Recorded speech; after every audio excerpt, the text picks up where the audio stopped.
Before we can talk about how to use skill checks, we need to talk about why and when to use them. So in Dungeons and Dragons, a skill check, in my opinion and my opinion only, is only rolled when there is failure for consequence or it can change the direction that the players are currently on. Or it gives additional information that's not necessarily needed, meaning it can change the direction with the additional information or give the players an advantage or disadvantage, but it has a consequence for both failure and success. Consequence meaning an outcome. Now, how does this work? Well, number one, if I'm never going to hide anything that's important to the hook or plot behind a skill check, never.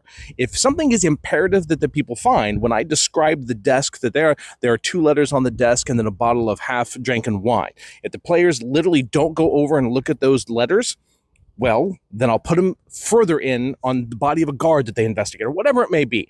But I try to paint the pure picture and have the people go and look at the things that I put in front of them. And I'm not going to hide it behind a skill check, meaning those letters are going to be sitting on the top of that desk so the players can find it to understand that the vizier is actually trying to kidnap the princess to put the king at war, right? It's going to be right there. So that way the players can see it, but it's not going to be signed. It's just going to be a letter. So therefore they really can't use it as definitive proof to give to the king. And then at a later date, I can actually put that it was planted there if I need it to be. See me? It's not hidden behind a skill check. However, if the players roll an investigation check and they find the investigation, they find a hidden compartment in the desk which has the ledger of the vizier. Now they have context, they've got calendars, they've got all the physical evidence they need. That changes how the players are going to handle the situation.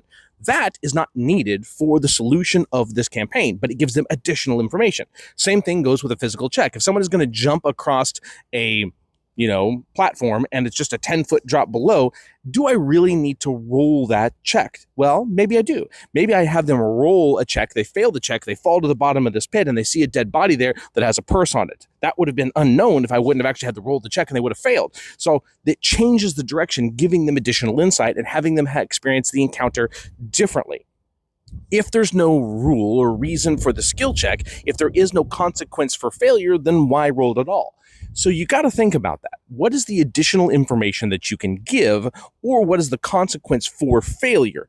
That's really the defining moment of when you ask for a skill check. For example, if someone's negotiating with a tavern keep and you say, roll me a persuasion check, what happens if they fail?